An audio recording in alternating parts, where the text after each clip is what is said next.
Hello, Vicky Hird, and you're a difficult person to introduce because as a polymath, I believe you're an author, a campaigner, a researcher, and a dabbling artist. Yes. I try to do a lot of things, multifunctional as our agriculture should be, I think. Absolutely, and Mm, I actually think that keeps mm, the brain in a mm. position where you do all of them a little bit better than if you Yes. try and focus on one thing. But Yeah. I'm going to start with my usual opening question. What in your life has led you to be sitting here today talking to me? I think probably it stems from my love of invertebrates. And I started very young being passionate about bugs. I wasn't looking up, I was looking down. The bird lovers start looking up, and I was always looking down and loving the ants. And I studied them through my A levels and degrees and stuff, and ended up at Friends of the Earth because I was interested in the environment and I thought I could volunteer there while I was looking for those journalist jobs I wanted to do, but ended up being there for a long time. And then the rest is history. 33 years of campaigning for farming and land use and food production and consumption to be going in the direction where it was support nature, climate action, and good health. But the starting point Mm, was the bugs. bugs, Mm, and then obviously, within my lifetime and your lifetime, we've seen a massive decline. I mean, I mm, remember road trips in the 70s in my yeah. parents' car, and Mm, you couldn't go for more than an hour without the yeah. windscreen being completely coated. And It's, now I can ride a mm, motorbike to Nottingham and not have to wipe a single bug off my visor, and yeah. it's a very It's different world. hugely worrying, a massive crash in populations. I was just reading a study last night which was confirming that. Although some bugs are doing all right, the generalists, some of the flies and things, but actually it's seriously disturbing, the trends data in insects and other invertebrates. That's why I wrote my book, Rebugging the Planet. And the subtitle was actually going to be Rebugging the Planet, or How to Get the Insects Back on Your Windscreen. But the publishers didn't like that. They thought it was a bit negative, and young people wouldn't know what we're talking about because they've never I've seen never it. seen it. Oh my So they changed it to God. another subtitle, which is fine, but it just shows, doesn't it, that young people have really not experienced it unless they've been in particularly wild areas or in the wonderful wilderness areas of the USA where you do still get high levels. But you're right, it's a big worrying, and they're such a critical part of our food system that we've got to do something about it. And I put a lot of tips and ideas about that in my book, but it's with all the organizations as well to get involved with and do things. But if I could backtrack and dig a bit Mm, deeper, so it was an interest in bugs that mm, was that the catalyst really for the realization of the declining number of bugs that led you mm, look into the why and mm. really sort of dig deep into helping our food and farming system. It what it, I'm making yeah. an assumption, but that Yeah, sounds it was more to do with the fact that I did a master's in developing pest management systems in all sorts of situations, not just farming. We were doing rats as well and cockroaches, domestic pests, and looking at alternatives to the current form. This was 33 years ago, to the, go first for the chemical, and the approaches which were being developed, alternative approaches which were in their infancy in the West, but have been used for centuries in the global South. They've known for a long time how to use predators and other controls to manage your pest loads and all sorts of good stuff. And we were just beginning to learn that. So I got interested in that. And I'd also studied the impact of pesticides on slime molds, also a very important organism in our ecology. And so I'd got into pesticides, I got into pest control.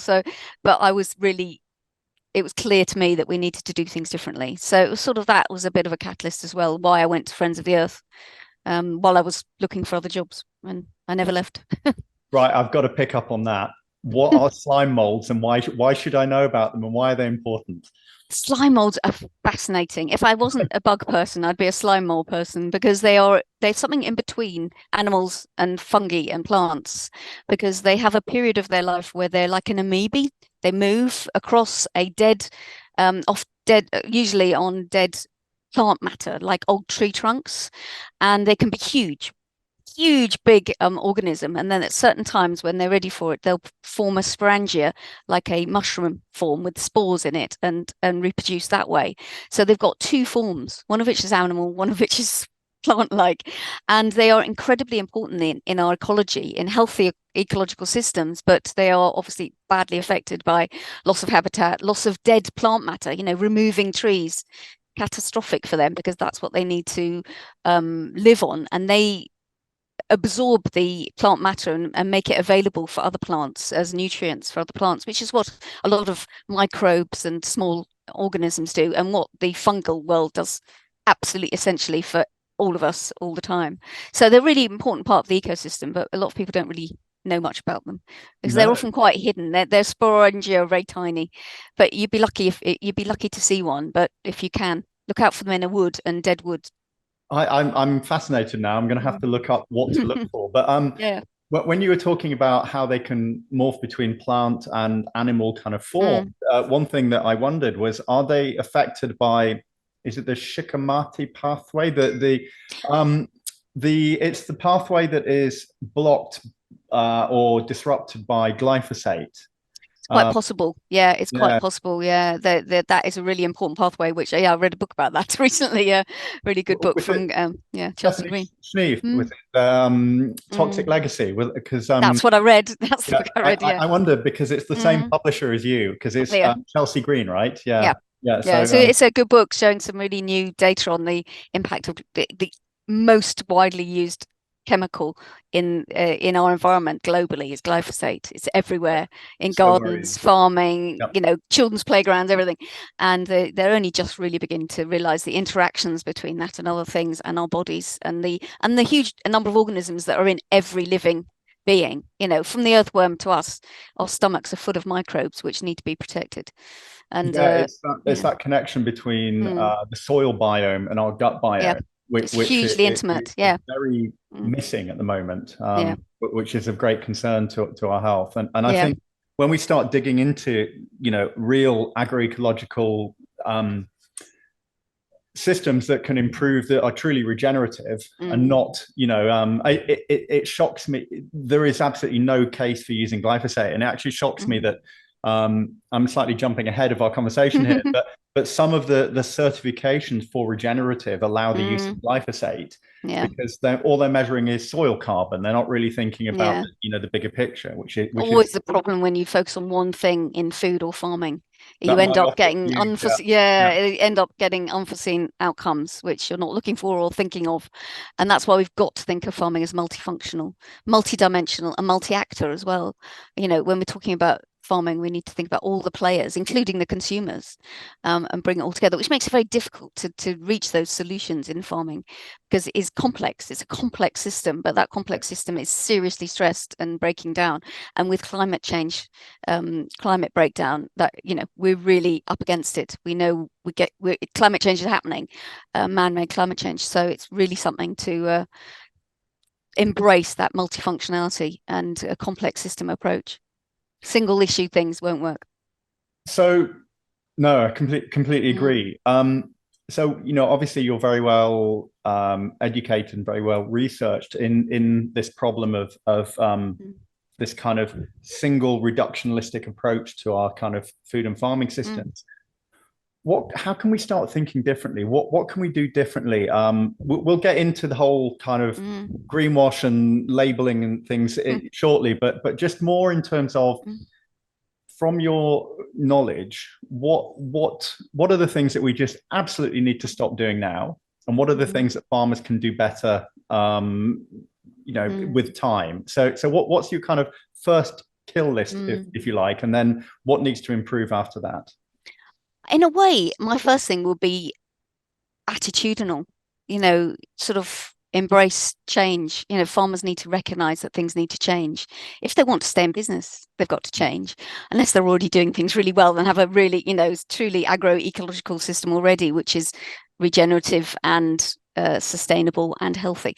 But majority of farmers aren't, and they've got, there's big cultural and attitudinal changes. But that might just mean listening to a podcast, listening to DEFRA's explanation of their new environmental land management schemes, and maybe not being negative about them.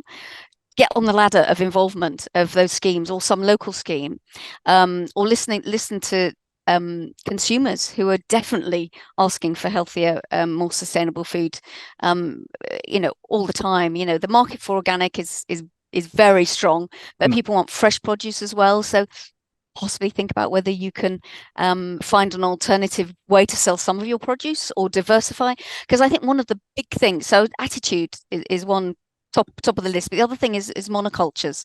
Just to be sort of talk about the practical things, because that the huge investment in very specialized farming across the globe, but particularly in the West, in the USA and here and across Europe, has meant that we've lost a huge amount of farm diversity. And that farm diversity was there to protect soils, to protect our health and animal health, mixing animals with farm systems. So you're using the way in which animals produce nutritious manure to fertilize the soil. All those kind of things have gone a lot, mostly.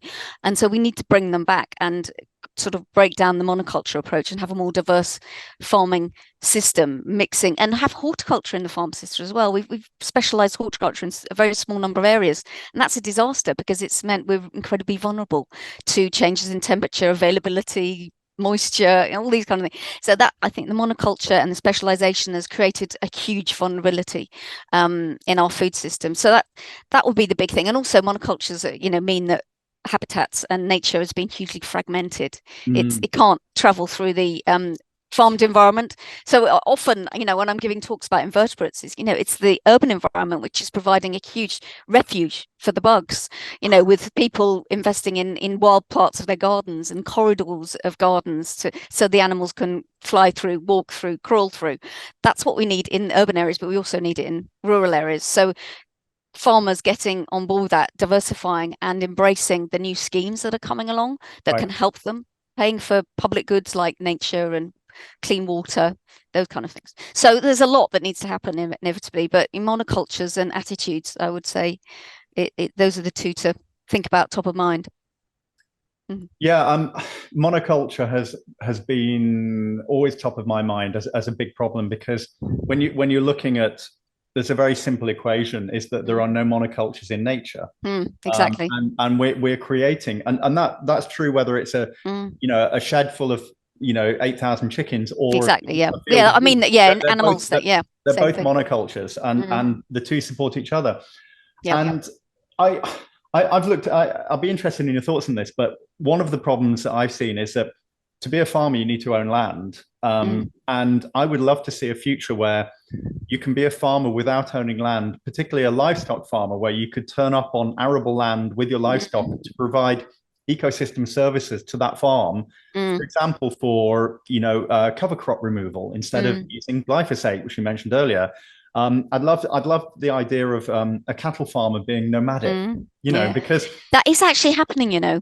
I mean, just to say that 40% of the farms are tenant farms, so they don't own their land, and that is great, but there's a lot of problems for tenant farmers in not having it in the full control over what they do on the land. But what you describe, there's some really interesting initiatives that particularly younger folk are actually doing exactly what you're saying, and I think they're called flying flocks or something like that. So taking sheep flocks from one farm to another to provide exactly what you say, those services, either weed control, blackgrass control, or fertilization, or breaking up soils. And pigs can be used in that way as well. Really good for breaking up soils and providing and preparing for planting, right? Yeah, exactly. Preparing ground if you don't leave them. It's what animals were doing, and pigs were obviously were originally sort of invested in to be the waste disposal units. Disposal units. They've long gone lost in that role because now they're using a huge amount of soya and grain.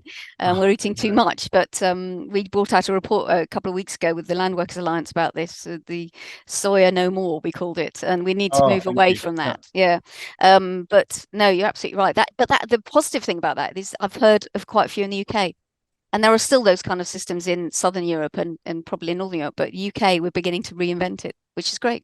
It is. I came across a couple. I was working at a company called The Ethical Butcher. And I co-founded that business, and I've just exited, and I'm now freelance and consultant. But one of the things that we wanted to remove from the food chain was the soy, and it was surprisingly difficult. It's hugely difficult.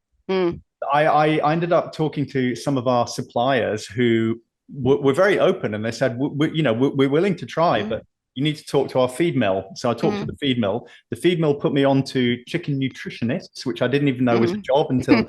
And the chicken nutritionists had the line that the modern breeds of even these were slow growing Mm, breeds, but the modern breeds of chicken have evolved with the availability of yeah, soy, which has the key aminos for growth. yeah, And they were like, well, if you don't have enough lysine, the chicken won't grow. And yeah. leucine, lysine, Yeah, you I, can inject it into the system externally, but even that doesn't sound great. You well, should read our Soy No More report. It's got all this oh, I'd on its love to. page. Yeah, thank It's you. looking at the land use requirement for if we carry on but don't use soy, and it doesn't work either. So if we don't use soy, we can't carry on eating as much pigs and poultry, and especially if we don't want, yeah. Even it, so this is one of the things I Mm, dug into a bit the ethical butcher, and it sort of harks back to a few minutes ago. We were talking about um, tenant farmers. If mm, we became aware of people farming chickens in a way that they didn't own land, and they mm, were turning up at pasture for life certified farm and saying, "Can I do mm, Joel Stallaton style chicken tractors and move them around the land, mm, following the amp grazing patterns that you're doing?" yeah, And the farmer said, well, yes, let's try it, kind of thing. And mm, everybody, it was a win-win for yeah, everybody. brilliant. They Yeah, were using a soy-free feed and moving the chickens around on the land.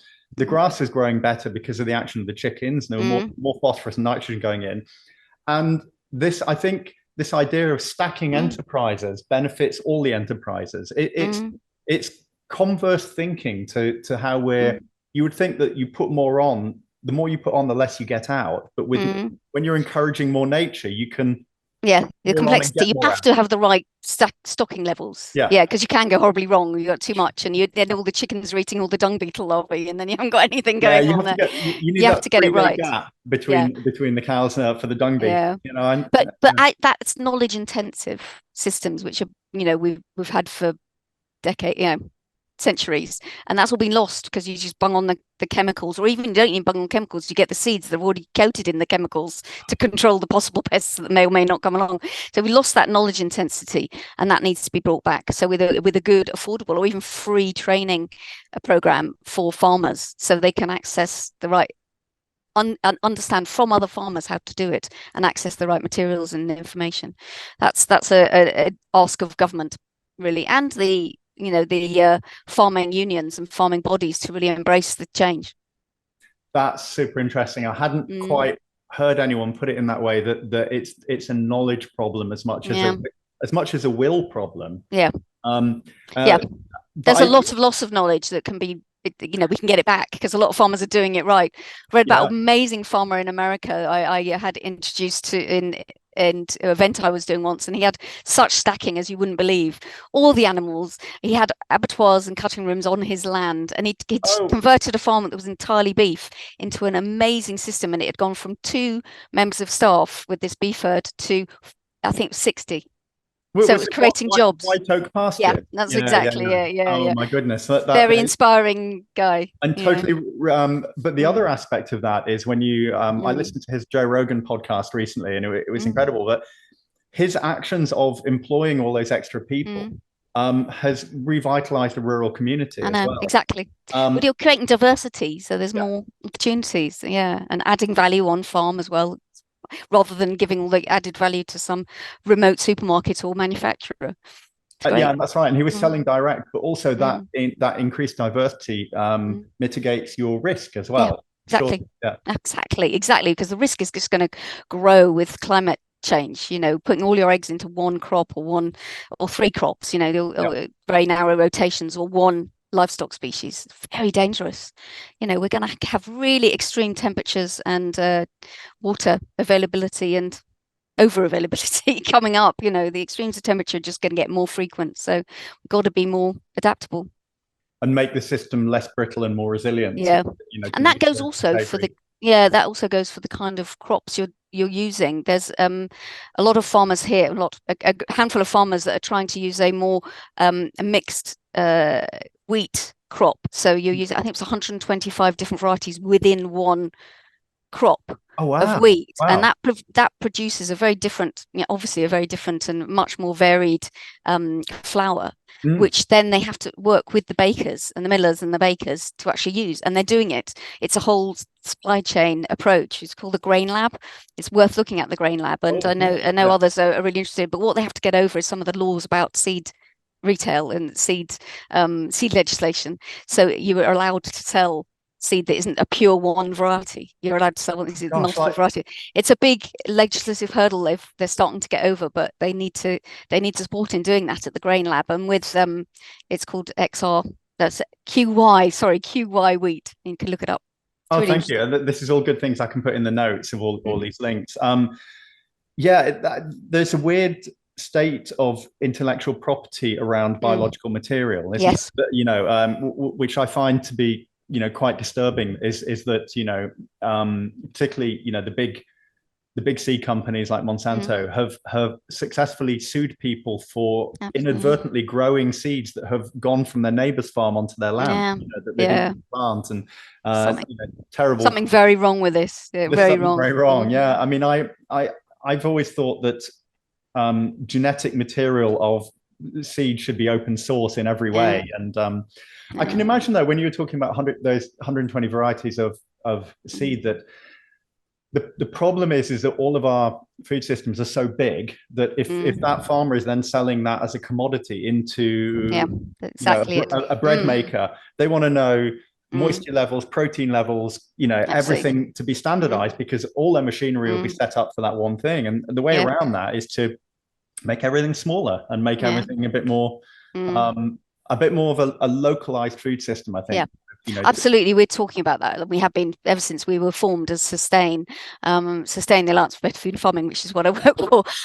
They, one of the original campaigns was food miles, but it yeah, was about bringing things back to scale, and that wasn't necessarily about distance, but it was about the relationship between the grower and the consumer, and the final consumer, or the trader in the middle, and making sure that they were supporting each other in doing things environmentally or in high animal welfare.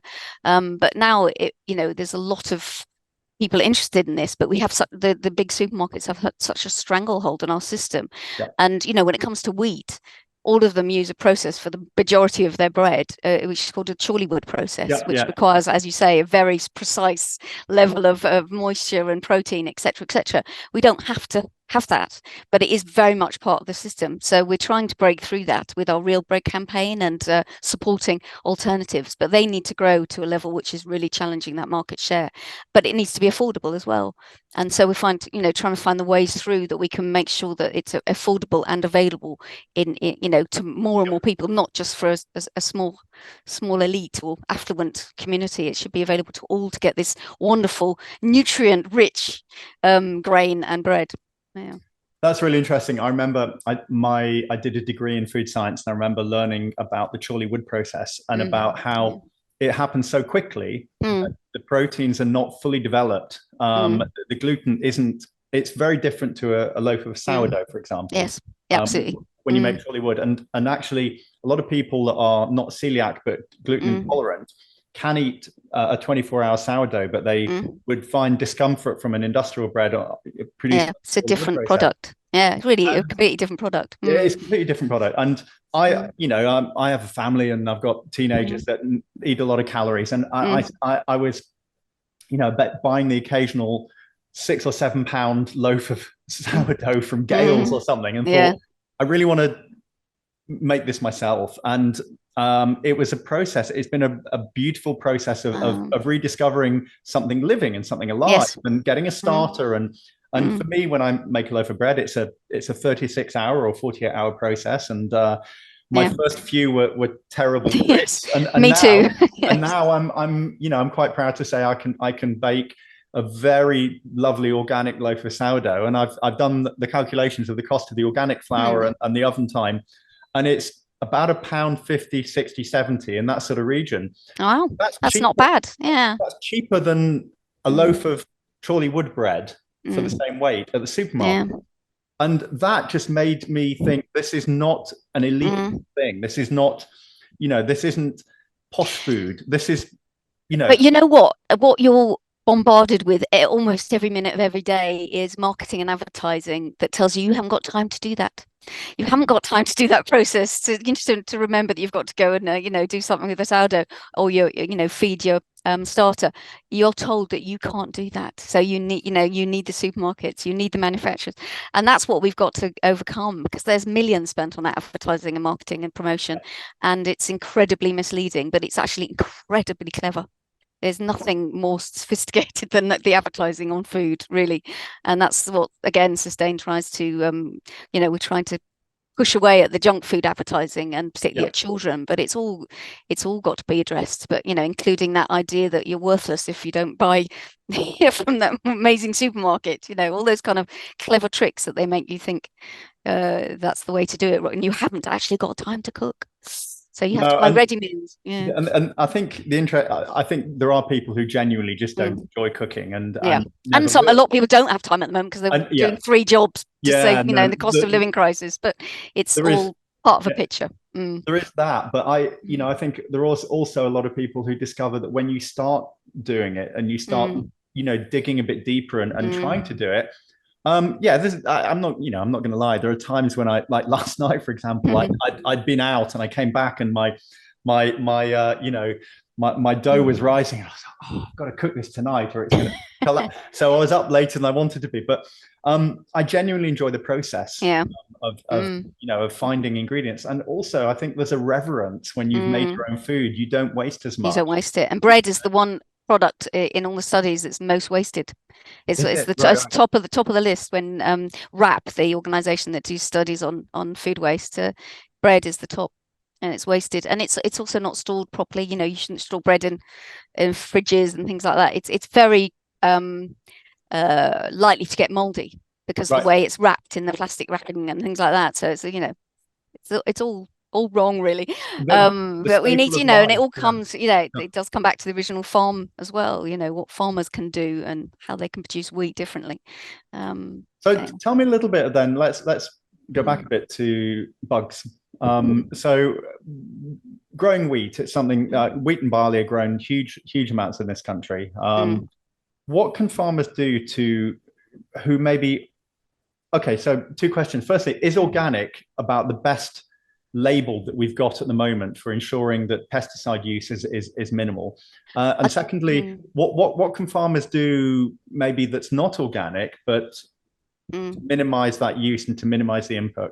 Yeah, it's interesting at the moment because there's a lot going on, but organic, yes, because it's third party verified, the accreditation, and you can be sure the body's doing it. They're really good, and it's a really strict standard, which is why a lot of farmers don't want to go organic, because they don't want to do that kind of strictness, and they feel their farmers, they ought to be able to do what works for their farm.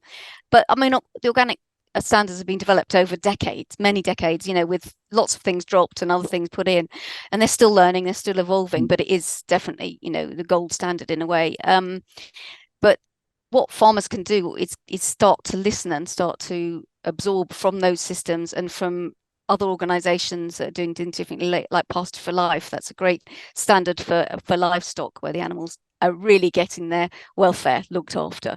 And there's a nature and climate benefit as well. LEAF is another standard. It's not verifying pesticide isn't there at all, but it's certainly getting farmers having an integrated approach to their farm system and reducing chemicals and other inputs into the system. And then if you can look the farmer in the eye in the farmer's market or in the shop or whatever, that's looking them in the eye and saying, what do you use on your farm? What's been used on this? That's the ultimate, way of verifying, in a way, if you can actually have a relationship with your local farmers. But that's not available to an awful lot of people. So using those kind of standards and labels is definitely a way to feel confident about where it's coming from. But I think, it is evolving. As I said, the Nature Friendly Farmers Network is a relatively new organization trying to give a different view from the conventional farming industry compared to the current farming organizations like the NFU, the C.L.E.A.R, to say that farmers are up for doing nature-friendly farming, and a lot of them are actually eliminated insecticides entirely. So watch this space with what they're doing as well. I think it's exciting. I'm going to pick up on insecticides in a bit, but I just Mm, wanted to kind of backtrack a little bit to mm, one of the big problems I think of arable farming oh is yes. that you're Mm, basically growing a commodity. mm, So it's very hard to have mm, that direct connection. The yeah. farmer often doesn't have a direct connection with Mm, their product. And I've kind of noted this at Groundswell Festival the mm, last few years. I think there's a real disconnect. A lot of farmers that I've spoken to have never tasted things that they've grown, yeah. which is staggering when you think Mm, about it. When you think about how far removed we are, and that's because of how many steps there are in the supply chain. mm, I think yeah. it's different when you talk about obviously market gardens or Mm, people growing vegetables or eggs or things that are immediately mm, accessible. But even at the ethical butcher, we would mm, sometimes have to send steaks back to the farmer who'd grown the animal because they have no other way of saying, well, mm, this is what I grew. What's it taste like? How does it yeah. make me feel? Yeah. And I think you were talking about food miles Mm, and everything that I've read, the actual distance that something's mm, transported is less relevant than how many steps there are in the chain. mm, yeah. So Mm. removing nodes in the supply chain, I think, is more important than physical distance. Would you Yeah. agree with that? Well, as I said earlier, the food miles was never just about the distance. I mean, that Yeah, was a very small part of the for yeah. I the was kind of original campaign. picking Yeah, up on that point you made. yeah. It's really. I mean, it's Yeah, actually it'd be great if more people understood that because it's about the relationship and the communication between one end and the other. But you're absolutely right. The bit in the middle is really critical. There's all sorts of issues around that. We've lost a huge amount of smaller scale and medium scale infrastructure, like the abattoirs, but also milling, drying, processing capacity has become very much centralized by the big multiple supermarkets and the big manufacturers. It suits them to be utterly in control. Vertical integration of the whole system. That's happening with pigs and poultry, particularly. They're in control of all of it. So the farmer is effectively a contractor that yeah. is on site to make but the companies own the lot. That's the ultimate problem, I think, for those sectors really, because they've lost all control. But I think what we've got to recognize is that the cost that complex bit in the middle is hugely costly. So there's a huge amount of wealth being extracted within that supply chain. And we produced a report last year called Unpicking Food Prices. I don't know if you saw it, but it was No, but I'd like to. it was looking at 5 food items: carrots, apples, sliced white loaf, 6 burgers, and cheese, a chunk of cheese, and all so everyday Real items. pantry Yeah, staples. Yeah, yeah, yeah. pantry staples, exactly. And we had a professor of accountancy who's a real expert on supply chains and accountancy in terms of doing forensic analysis of where the costs go within the system, looking at annual reports, looking at government data, looking at farm-based data.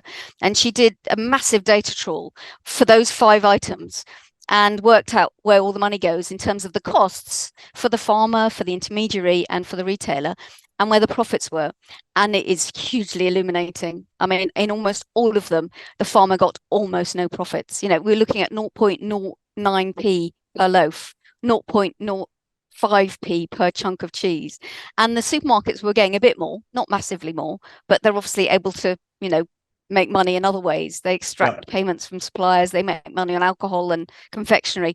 But it was fascinating because when I explained this to Charlotte on the BBC Countryfile program, she said, "I don't understand why farmers keep going these kind of returns." And of course, they're not keeping going; they're going under, or they're having to diversify into holiday homes and yurts and things. So, or it is a really massive squeeze, but it's not as simple as saying supermarkets are making a profit, farmers are getting nothing. Too many It's people in the middle. complicated. There's Yeah. a lot of people in the middle Right. extracting wealth, and there's a hugely costly system that the supermarkets have set up. It's very, very wealth extracting. With Yeah. trucks going everywhere, refrigeration, centralized systems, and many would say, well, that's hugely efficient. It's a handful of supermarkets doing everything very efficiently. It's not. It's very extractive, and it's gone away from that relationship between the customer and the consumer, and the farmer, which will need to be moderated for most situations because most farmers don't want to sell direct. It's great if they can do farmers market if they've got that kind of thought, Yeah. but a lot of them need a trader in the middle who's going to treat them and the consumer well. That's why we've supported Better Food Traders Network, which is growing enormously, but it's still small in terms of How, market share. But how many things that's are you working on it? yes, I work on a lot of things. I've been doing it for 33 years, so I've got a lot in my head. Wow. But it's it all matters. It's a Yeah. complex web As you said, that's got every yeah, part of it has an effect on the other part. absolutely. So one of the things when you were talking there about just the complexity of the supply chain, Mm, it made me realize, and you mentioned the critical words there, farm data. mm, When yes. you have a very opaque and a very complex supply chain where a lot of things are getting mixed together from different suppliers, Mm, it makes it incredibly difficult. Well, first of mm, all, the farm data isn't being gathered, yeah. which is a big part of what C.L.E.A.R are advocating for, Yeah. is that farm data should be collected and it should be reflected in the final product. Yeah. They should be paid for getting that data, collecting that data. Yeah. Exactly. And Mm, they should be paid for that by, so I did a interview like this with Fidelity, mm, and she came up with the most brilliant solution. yeah. Is that farmers should only have to declare the bad things they've done, not the Mm. good things. So Yeah, that would be great. I've wanted that for 33 years. It would be great, wouldn't it? yeah, I'd never heard it quite Mm, put in such simple terms as that. mm, But they should declare the things they're doing that are not agroecological, not yeah. trying to declare what they're doing that is nature friendly. So Mm. It's these are really the weird. pesticides used, Mm, these are the fertilizers used, these mm, are the bad things that have been done, mm. not can I pay loads of money to tell you about the good things that I've done. Yeah. It's it's so unfair. It's so unfair, really. And but it's there for a reason. It suits the big industry to Yeah. get cheap raw materials for a lot of very highly processed foods. That's what they're going for, and And to that's where have they make the money. that Mm, opaqueness, that murkiness in the mm, supply chain, I think is suiting the mm. industry very, very Yes. well, but not the consumer and not the farmers. Yeah. It's suiting everybody in between. Mm. Yeah. This might be a tricky question, but with our current paradigm, with the current way that we shop, which is mostly supermarkets, can that system change to Mm. truly reflect method of production data in the final Mm. product on the supermarket shelf? Or would we need to tear the Mm. system down and come up with something new? It's difficult to imagine tearing the system down just because we've got to keep feeding people and the system is what it is. It's incredibly, just in time processes are all there all the time, meaning that farmers have to do what they have to do when they have to do it, and it's awful. So it's difficult to imagine tearing it down and starting again. What we're trying to do, showing best practice and proof of concept for new models of food delivery. That's why Better Food Traders comes in, and where people looking at data processes and analyzing who owns it, and we know who owns it, but how can they get rewarded for delivering something that is a known value and that value could be in terms of nature, it could be in terms of high welfare. That kind of happens to a certain extent in organic, although many organic farmers would tell you they don't get that much. They certainly don't get much the markup that it is in the supermarket, so that's kind of failing already, but they get something. So we can look at what they've done, how they measure it, and things like that. So what we need to do is slowly break down the relationship between customers and supermarkets by building up the alternatives. And I think even on the high street, having there's a lot of empty high streets across the country. So we should be using those to build routes to market for good farmers and collections of farmers and cooperatives of farmers, Yeah. so that they can actually trade fairly and reach all the customers that they need to. But this is a big thing, and I think it needs investment by government, local and national Mhm. government, to make those to invest in the infrastructure in between, but also the high street, and having those empty slots. But we're not naive. We know what this will require in terms of investment, and so we need to be doing it now, really, Yeah, yeah, because yeah. the kind of farmers that are doing it right, the ones that are going to be feeding us in the future, because they're looking after their soil and their nature, etc., using less fossil fuels. So we need to get on it, really, which is why we have a better retailers program at Sustain. We've got a farming program and supply chain work, and why we're exposing where it's broken down, which is what our Unpicking Food Prices report was about. Because in that report, we also just had a look at 3 alternative approaches, and they're not really comparable because they're just sort of Right. snapshots of a particular good practice, but they do show that where you do narrow the distance between the farmer and the consumer and have a trader in the middle who isn't out to fleece everybody, then you get a good return for the farmer and a lovely produce for the consumer. And the bit in the middle is people are paid a living wage and are making at least a living wage and making enough to keep going. There might not be massive profits or non-profits even, but that can work. It still creates jobs, and creating a different model that could grow, we think. We're still doing work on that. How far could it grow? Is an interesting question. Yeah, I'd love to see it growing to 25% by 2030, but that's very ambitious because it's tiny at the moment. It is, but Mm, I feel it's like so many things, it mm. could be a consumer-led movement Absolutely, yeah. if the information is out there. And I mean, when we have digital things at the moment that more opportunities as a result of digital yeah, and online stuff that so people can buy direct and things like that. And there's ways of bypassing the supermarket system that wouldn't have had before as a result of being able to sort of communicate digitally. It's not perfect, but I know there's some farmers doing that really well, doing direct sales through online sales and well, getting a of great course, return. yeah. I mean, Ethical Mm, Butcher that I was involved in, we mm. were purely an online brand. We had no shop front, Perfect, and perfect example. Brilliant example. sourced from Mm, farmers who are mm. regenerative, pasture for life as a base level, from around the Yeah, country. But absolutely. I love this idea of using existing unused infrastructure Mm, on the high street, such mm, as and doing mm. pop-up farmers market type things. And Yeah. It's I got the problem with that is that farmers need stability in a way. They need to know they've got the market.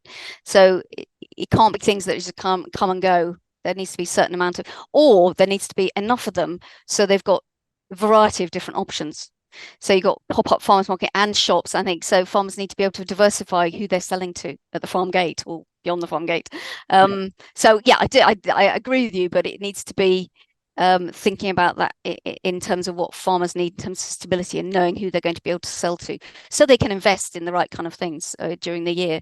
This is a big problem at the moment and why lots of horticulture are giving up because they haven't got a market. They haven't got the labor, but they also don't know they're going to get a decent return next year for what they're planting this year. So Right, it's right. and you're seeing um, apple farmers grubbing up their apple orchards and Lee Valley horticulture growers selling their greenhouses for housing, sites for housing, Oh, because they can't compete with the imports coming cheaply from Southern Europe and Morocco and other parts of the world, and they're just giving up. And it's just tragic because this is all about losing our resilience and particularly losing fruit and veg, which we need more of. and our heritage, Absolutely, absolutely. varieties Mm, which will be gone as well. yeah. The ironic thing is, I don't know where you're based, but I Mm, live in fairly central London, and I think that I can get natural, natural food grown from complex mm, environments, grown in, biodynamic, organic, mm, more easily than people yeah. who are living where it's being produced because of population Mm, density. And, yeah. I've got wonderful farmers markets that I can go to, but, on one on a Saturday, one on a Sunday, both are, relatively close to where I live. And if I'm buying broccoli from the guys at the market, Mm, they're the guys who grew it, that's and amazing, isn't it? I can talk to them and say what, and it's different things come and go throughout the year, and there is that Yeah. connection. And Yeah. yes, it costs me more, but that links Mm, back to then, and I'm in a privileged position of being able to mm. choose to, To spend go more to those. money than I might do otherwise on Mm, food as an investment in health. But I waste less of it because I've paid more for it, and I feel more ownership of it because of the mm, connection with the person I bought it from. And I yeah. know that when I've looked that person in the eye, and I know that they've put care and Mm, attention into producing that, if I mm, see it starting to go slimy in the bottom of the fridge, I mm, don't bin mm. it. No, you've used it in some way though. That's going Whereas yeah, absolutely. things that you bought from the Mm, supermarket, they're in a plastic packet that you paid mm, way less than you should have done. It goes in the bin a mm. lot more easily. Yeah, yeah. But we are, as you say, I'm in London as well. I'm a hugely privileged position, and but what they've achieved in London, we can achieve in other places. Yeah, Might need to do it differently. And there are farmers markets across the country. There are veggie box schemes, and a lot of veggie box schemes have invested in variable tariffs for people on different incomes, things like that. yeah. That's all great, but that's putting a huge amount of pressure on tiny non-profit companies and the farmers that supply them. Well, that shouldn't be the case. It should be people have adequate incomes to buy decent produce, which is why food poverty is actually about poverty, It not is. Yeah. price of food, and but there's a whole other That's a whole conversation nother, around yeah, that. yeah. Yeah, it is, but we are privileged, but it can be done, and it is actually meaning that a lot of farmers are able to stay in business, and organic farmers are able to stay in business because of the London markets. But that should be the case everywhere. I think I that's completely agree. yeah. We need these hubs to be across the Yeah, country. and actually, The that's same what way. we've just started a mini campaign to Mark Spencer, the farm minister, to ask him to do a pilot of food hubs. We've done some calculations and said 5 million will pay for 15 food hubs just as a pilot to see Oh, wow. that how it works. As Wales is doing this, Wales is doing going great guns. We should be doing it here and providing proof of concept and learning from the process, but using government money to do it. And we've looked at food hubs that already exist and how much they cost and the running costs, etc. So that's that campaign. We should sort of be up in the ante on that quite soon. Oh, fantastic. Let me know when that happens. I'm going to have to direct this a little bit now towards food labeling because Yes. I think what was supposed to be our first 15 minutes has been about our first 40 minutes. No dear. Not my fault. So I'm gonna ask you, and this is my favorite one. Which food label makes you the angriest? What disingenuous greenwash food label have you seen in a supermarket that makes your blood boil the most? Which is the one that really gets under your skin? Yeah. Well, I haven't actually personally seen it because I don't go into Tesco, but Rosedene Farms gets quite high up. It's this generic label they've got of a farm that they buy their strawberries from and for all sorts of other produce. That really annoys me. I often see them on So it's not a Twitter. farm. Not a farm. Well, it will be a farm, but it'll be some intensive farm somewhere, but it's not actually a farm. Right. It's a made up thing. So that's yeah. And I think also the sour faux labels that we see quite a lot, sourdough that's not really sourdough stuff. I know my Yeah, colleague gets really angry about that. And yeah, yeah, I I've don't seen know. that they put in like some type of like citric acid or lactic acid or something that has that flavor, but it's Chorleywood Yeah. bread at the end of it. Yeah, Yeah, yeah. yeah, it's terrible, terrible stuff. There's a lot of it, as you know, there's a lot of dodgy labels out there which are confusing people and getting people thinking this is the best. I'm eating it. It's got this label, but really, oh, and then they feel conned, and then they might just like give up. That's Right. terrible. Yeah, what we need is very strong legislation around labels about what words people can use, like sourdough. Yeah. We've got a campaign. We've got a campaign on that at the moment. But also natural. Oh, natural and Farm reared, farm fresh. farm That's another one. fresh, Yeah. all sorts of And even misleading. the one that really gets me is free range. Nah.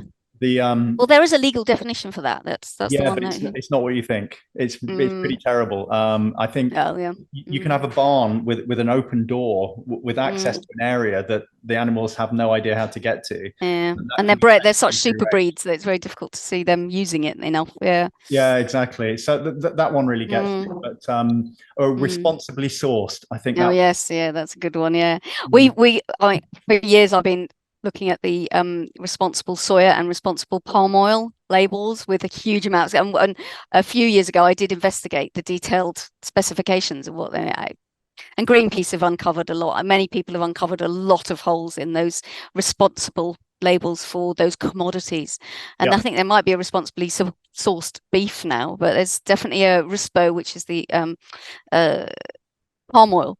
And palm oil is obviously a hugely destructive crop, incredibly successful crop, and a very productive crop Yeah. to replace an awful lot of the other oils that we once relied on. But we also have too much oil in our diet anyway. But those responsibly sourced, and chocolate as well. Yeah, fair trade I think is good. Yeah. It's certified, it's very strong systems, and that's a good one to go for. But You've preempted my next. I think there's own label fair trade, which I wouldn't go for. So I didn't know that existed. You yeah. preempted my next question, which is what are the labels that consumers can actually trust? And I think we kind of mentioned Yeah, I organic was talking about organic and pasture fed and organic, pasture for for life, life. fair And trade. leaf and fair trade. Yeah. Leaf is more. I don't see leaf a lot in No, UK. Is that more? it's a small thing, but it's a global standard. But you can see it on Right. some fresh produce in the UK, Okay. in the supermarkets. Um, yes, I'm trying to think of any others, but So those are the main ones, I think. interestingly, Mm, though, those three that you've mentioned, mm. organic, leaf, and let's Pasture say for life. and pasture Mm, for life, they all require farm data. mm. Yeah, And that's the key is yeah. that they all require the farmer to have monitored, behaved in a certain Mm, way, and as I understand, all three of them are also input and outcome related, Mm, particularly leaf, because I know leaf mm, has a regenerative mm. certification, and that's an outcome based measurement. Right. It's a Um, measurement. Yeah. Well, in a way, the organic label is, and the standard is a set of standards which you are certified to comply with. So it's not yes, necessarily giving data on the farm. You've just proved that you've done what you're supposed to do, and or you're rather, not not done certain not things as done. Yeah, well. and Yeah, some things, but yeah, also stocking levels, things like that for animals, which is really important. yeah. And they Well, have a slaughter. They have slaughter standards, transport slaughter, which is really important for livestock as well. And love that. including that was hard work, but really important. Because obviously it's, once they've left the farm, they should be looked after as well. Absolutely, it should be the entire life By cycle. livestock, yeah. Completely agree. What this might be a tricky. Well, no, I think this will be an easy question for you. We've established that supermarkets engage in some pretty terrible greenwashing, Mm, and the opaque supply chains kind of suit them in being able to say things that we don't think they should be able to say. mm, So, for the savvy mm, consumer, for the consumer that wants to mm, do a bit better in the supermarket, what can they do to kind of the mm, see through the mislabeling and make better choices? mm. What would you say are the key things to look out for? Well, I I suppose anything with third-party accreditation, which is hard for people to know that, but right, to organisations you trust, like the Soil Association, and Host for Life, and so you can look for those, but it's quite hard. The way I slightly sort of suggest to people when I'm giving talks is to go for fresh, because that way you're potentially making sure that it hasn't been heavily added to or changed, fresh but you're as in also just potentially fresh produce fresh and produce, ingredients. yeah, Okay, and right, make your food yourself, or right. minimally processed, and potentially more of what that product is, more of the money is going back to the farmer. But it's a big potentially, that's a big if. So it's not perfect, but at least, actually buying less processed and heavily processed produce. You're not buying into that model of, monoculture, low cost, high volume, cheap materials. And you're doing yourself some good as well by not buying all Yes, the other things that are in those products. So buying interesting. fresh. So, Mm, the more ingredients in a product that you buy, mm. obviously, the less traceability there is for that product. Exactly. Yeah. Okay. Yeah, absolutely. And you can often see if you want to look, and people should look. That's the other thing I'd say is look at the ingredients list. And if any of those are not something you'd find in your cupboard, maybe you shouldn't buy it. And Right. that's a sort of bit of one of the standards for sort of ultra processed foods, if you want to talk about it simply. But Yeah.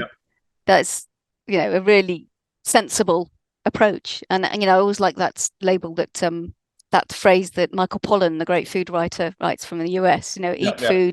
Eat food, mostly plants, eat Not too less, much. not too much. Yeah, it's very simple, but actually it Yeah. says the Seven right words thing. that sum Yeah, everything up. Yeah. sum everything up, and they eat less. Obviously, it's, if you eat too much, that's it. You could say you waste less as well, but that's perfect description really.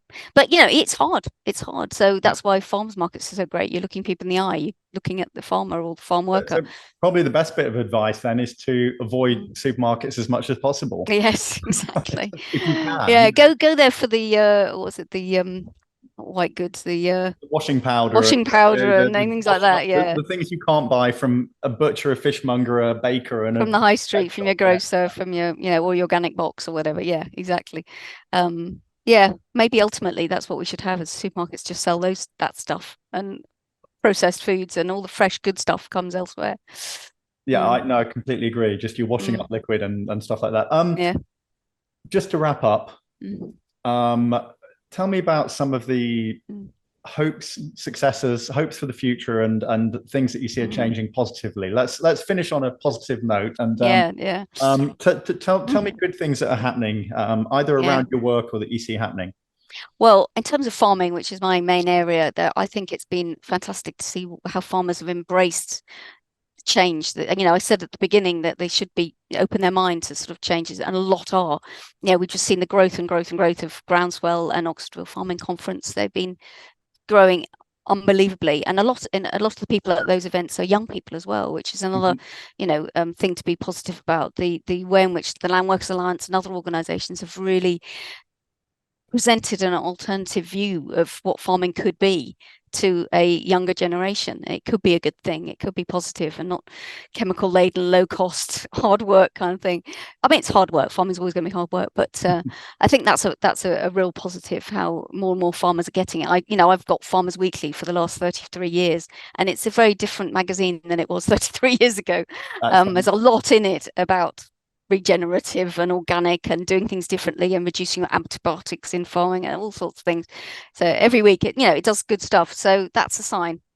There are other good signs. We have potentially got a good new agri-environment program from the government. It's taken far too long and it's not ambitious enough. I could pull holes in it, but at least it's there, paying farmers for public goods and a whole load of other stuff as well. So that's positive. And I think what I also see as positive is people are far more interested in the eating. But those of us that eat, i.e., everybody, I think a lot more of them are interested in where food comes from, the provenance, and so clear labeling and labeling that explains the way in which something's been produced is critical for that, because then people will know. But it is also critical for changing the whole supply chain. It'll drive changes along the whole supply chain if you have to have labels, or if you are having labels that explain that. It means that there's change in the whole thing. So I think that's positive, and more people care about the environment. I think Spring Watch and those kind of programs have got a lot more people caring about the bugs even. So when I talk to people, they recognize now there's a connection between what they eat and the land and the nature and the well-being that they see from that are connected. That's the more of that happens, the better. That's perfect. I think you've neatly brought us full circle there. So, Great. Vicky, thank you very, very much for your time. My Really, pleasure. Good luck with the work. thank you.